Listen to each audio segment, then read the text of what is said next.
салом бинандагони азиз, меҳмони имрӯзаи барномаи 10 савол ба як стора яке аз сарояндаҳои ҷавону муваффақ маҳбуби дилҳо Фарахманд Каримов аст. Шуморо ба барнома хушомадед мегӯем.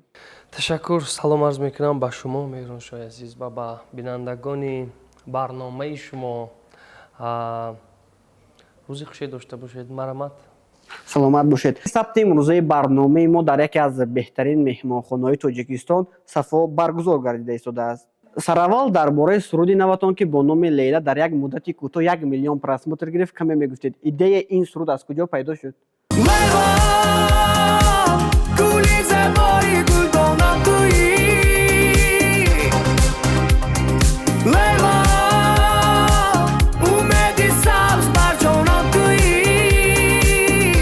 хуб, идеяи ин суруд аслан идея ки аввал ба сари мо омад,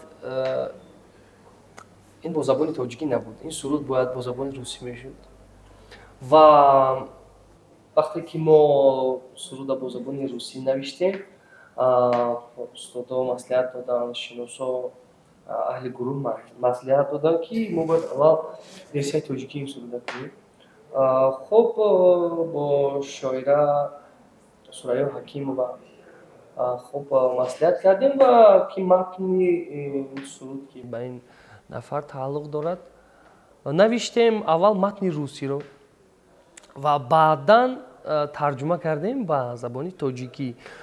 хуб, ногуфта намонад ки ин суруд, ин клиптарона бо ду забон аст ва ҳамин 1-2 рӯз пас мо бояд версияи русии ин клиптаронаро рӯи кор оем ва пешкаш кунем ба тамошобинони худ. Шумо дар пахши мустақим гуфтед ин клиптарон агар 1 миллион просмотр гирад, як сюрпризи наве дорем, албатта бо забони русӣ буд. бале, ҳамон сюрприз, ҳамон версияи русии ҳамин тарона аст. метавонед чанд мисра шуро? Не, русия намехонам, барое ки аввал худи тамошобинон гӯш кунанд ва дигар хел қабул мекунанд. чанд мисра аз Тоҷикӣ бошад. марҳамат.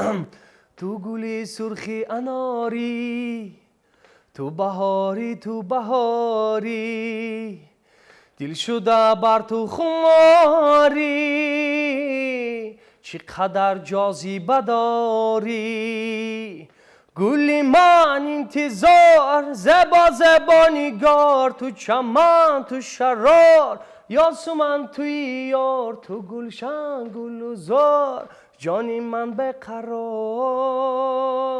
чаро то имрӯз ҳамроҳи ягон зан дуэт насоредед ё аз рашки янга метарсед? саволои бисёр кунҷковона метед. майлаш ман ба саволои шумо ҷавоб метем. ростӣ дар масъалаи дуэт ман ба ғайр аз Исмоилҷон на бо ягон гӯем ки зан, бо ягон мард, аммо ягон дуэт бо ягон сароянда аммо дуэт надорем.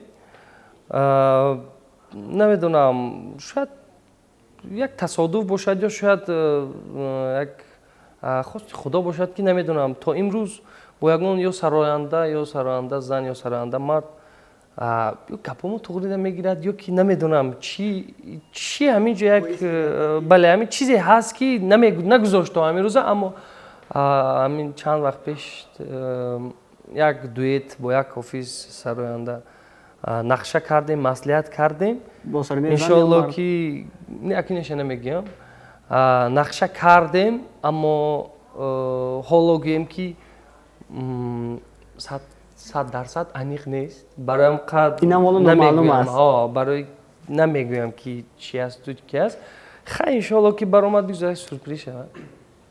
дар як мусоҳиба бо Исмоилҷон Исмоилов гуфтанд ки сурудҳои Фарахманд бидуни садои ширини Исмоилҷон Исмоилов маъно надошт ва шумо онро сторис карда ҳатто гуфтед ки маро ба дағалгуфторӣ маҷбур накунанд. поёни ин моҷароҳо чӣ шуд? ин моҷаро набуд Меҳроншоҳ, ин барои Исмоилҷон ҳам набуд. Исмоилҷон аллакай хавай давраро гузашт ва солҳои 2017-18 аллакай 6 сол 7 сол шудааст. намехоҳам ба он давра ки ҳамон моҷароҳои ҳамон давраро баргардонему боз аз гӯем ки аз паси як чизи ночизе давем. он сторис ман дар Instagram барои Исмоилҷон набуд, аммо барои ҳамон шахсе ки ҳамин саволоя тартиб додааст. ту ҳамин саволоя гӯем ки аз ҳамин Исмоилҷон мепурсад ки ҳамин хеле шумо чӣ гуфтанед. Ман барои ин нафаро гуфтам ки гӯем ба гуфти Русо саволои провокатсионӣ ки инсонро ба дағал гуфторӣ маҷбур мекунад накунанд ҳамин кора хубтар мешавад. имрӯз муносибати шумо бо Исмоилҷон Исмоилов мисли пешина аст? аз пешинаам хуб аст.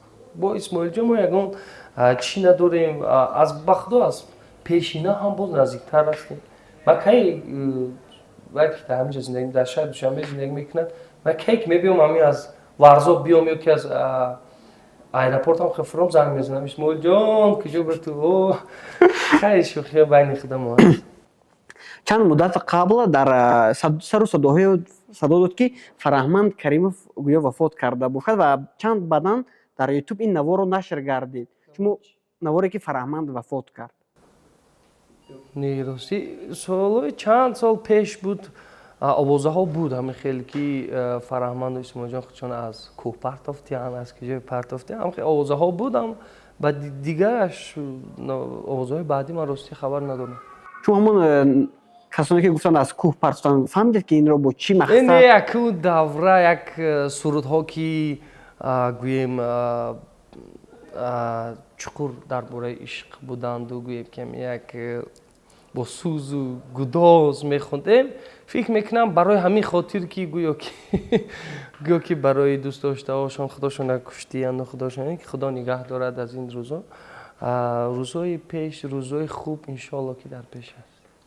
6 соле ки дар рӯи саҳна будед, чиро ба шумо доду чиро аз шумо гирифт? ин 6 соле ки ман дар саҳна будам бисёр чизҳоро дидам. Шукри худованд, пастӣ ҳам дидем, баландӣ ҳам дидем, хубӣ ҳам дидем, бадӣ ҳам дидем, дӯстам дидем, душманам дидем,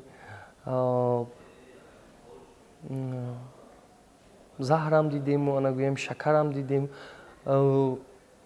хуб чизе ки худованд ба мо додааст дар ин 6 соле ки ман дар саҳна ҳастам, аввал ин ки обрӯ эътибор додааст худованд ки як нафар бо ҳурмату эҳтиром тарафи шумо гап мезанад. Ин як давлати бузург аст барои ҳар як инсон. хуб он чизе ки аз ман гирифтааст, фикр мекунам ҳеҷ чизеро ҳам нагирифтааст худованд. ҳар чӣ ки доштам худованд зиёда кардаасту аммо нагирифтааст. дар зиндагӣ аз ҳама зиёдтар аз чӣ метарсед? рости гап меҳрумшо, ман дар зиндагӣ одам чанд қадаре ки сину солаш калонтар мешаваду гӯем ки аз ҷавонӣ ба сӯи гӯем калонсолӣ меравад, бисёр чиза мефаҳмидааст. ҳамин рӯз аз рӯз, сол аз сол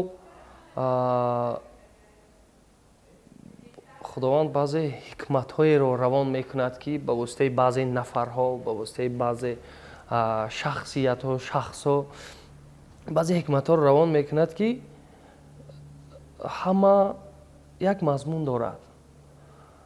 аз худат намо, ба умеди як каси дигар шудан бадтарин кор аст. ман дар зиндагӣ аз ҳама зиёд аз хиёнат метарсам, аз дӯсти душмансифат метарсам ки дар гирду атрофи шумо аст, аммо намедонед баъдан як вақти муайян мефаҳмед ки дар гирду атрофатон тӯли чандин яъне дар зиндагии шумо ҳамин гуна дӯст буд? бале бисёр буд ва бисёр не як аллакай гӯем яктона буд, гӯем дурусттар мешавад. ростӣ баъзе нафаро қати мешинед, ҳамроҳ мешинед, дар сари як миз як пиёла чой мегиред, дар сари як дастурхон мешинед, як ҳамсӯҳбат мешавед, ханда мекунад дар рӯтон. мехезед, шумо меред, ба як нафари дигар мегӯяд ки ин фалончӣ гапҳои пасту баланд мезанад. аз дигар тараф вақте ки гапҳо меояд дар мафкураи одамизод ҷо намешавад ки ман намедонам ин нафарро از بخیلی خود معاش میگیرن یا از بدبینی خود یکون درآمد الهی میگیرن که اینقدر بدبینی نسبت یک نفر دیگر نه تنها من خصوصا بین همین بعضی رفیقا بعضی یک میشینید دوست هستن و دیگرشون یار آشنا هستن اینقدر بد و اینقدر کبر و غروری که آنها دارن به دل بزرگوار در یک جای گفته است که به دل تو میندیش ز گفتار رقیبان به دل تو میندیش ز گفتار رقیبان غوغای سگان کم نکند رزق گدا را آخر از بدبینی شما نه رزق همان نفر کم می شود نه از زندگیش میموند اما بدبینی چی لازمه برای این نفرها گفتنی هستم از اشعار استاد آذرخش دوستا از یکدیگر دشمن تراشی تا بکی رو بر رو خندیده از پس دل خراشی تا بکی دوستی جانی فقط در شعری سعدی مانده است عهد و پیمان ها همه نانی و آشی تا بکی من نمیدونم تا بکی باشه تو امروز شده است که در یگان معرکه رایگان خدمت کرده باشی مثلا بسیار توی معرکه اکنون مهرانشاه توی معرکه اون چیزی که شما در رکلامه ها میبینید و گوییم که حافظان نصرانند ها در توی معرکه میروند این نه تنها با ما بسیار سراینده ها جاش میبیاد به پول خدمت میکنن جاش میبیاد گوییم که نرخی کمترین قدر خدمت میکنن با جاش میبیاد نرخی مطابق قدر خدمت میکنن برای صنعتکار اولش دعای خلق است وقتی که شما جدا کردید یک نفر رو بعد در آینده با خلق شما جدا میکنند وقتی که میگن اگر خواهی که تاجی سری خلق باشی خاکی پای خلق شو خلق همون چیزی که به شما میگوید گوییم که یک چیزی که مثلا یک نفر زنگ میزنه میگه من همه قبل پول دارم میگذارنید میبینید خالی باشه میریم برای که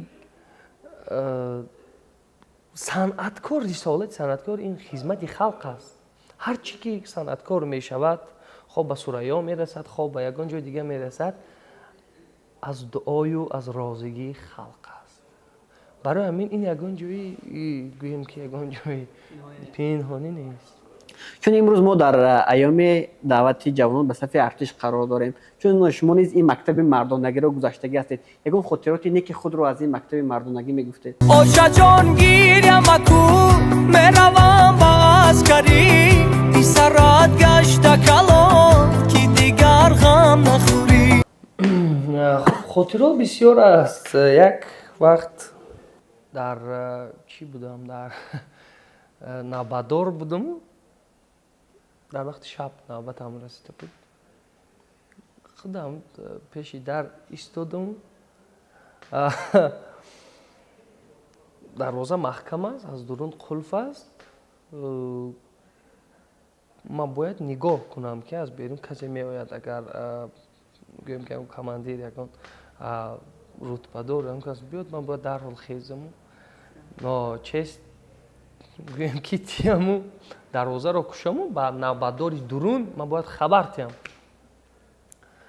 یه وقت همون خیلی بود خیلی به فکر میکنم اثر بسیاری خدمتچی حربی گذاشته است خوابم برده است خب با انم خیلی برده است که کماندیر آمده است در کشوده است نمیدونم چه خیلی کشوده است بالای سرم هم خیلی ایستاده است من خواب عقلم بیدار نکردم خیلی نگاه کنده ایستاده است یکی خود به خودم بیدار شدم نمیدونم 10 دقیقه زده 20 دقیقه زده بیدار شدم و خیلی نگاه کردم فکر ایستادم خواب دیده ایستادم خیلی نگاه کردم یکی فشار دادم چی دادم گفت کریموف خواب میری گفت ملایم گپ زد خیلی در اومد رفت من گفتم خیلی شوخی میکند یکی است برآمدم 2 روز 2 نیم روز قریب 3 روز پی هم نوبتدار عذاب کشیده بودیم خیلی یک خاطرات است که پس از برآمدن خدمت حربی سرودی را با نام زنگوله عشق هم پیشنهاد کردید می‌خواستیم چند مصرع از آن را برای تماشابینان ما زمزمه می‌کردید این زنگ اولین است یا زنگ آخرین است، هر دفعه میبرد یاد، هر لحظه دل نشین است. زنگوله میزند زنگ در یاد عشقی اول، در پرده صدایش فریاد عشقی اول. مکتب روی ما بود به خاطر محبت، دل تشنه های دیدار، لب تشنه های صحبت. مکتب روی ما بود به خاطر محبت، دل تشنه های دیدار، لب تشنه های صحبت. دل تشنه های دیدار، لب تشنه های صحبت. در آخر برای مخلصان چه تمنیات دارید؟ تمنیات ما برای مخلصای عزیز ما اولش تنی صحت، خاطری جمع، دلی بیغم و کیسه های پر از پول. سلامت باشید. بینندگان عزیز، این بود یک صحبت جالبی ما همراه سراینده جوان و موفق فرهمند کریموف. تا برنامه‌های دیگر شاد و پیروز باشید.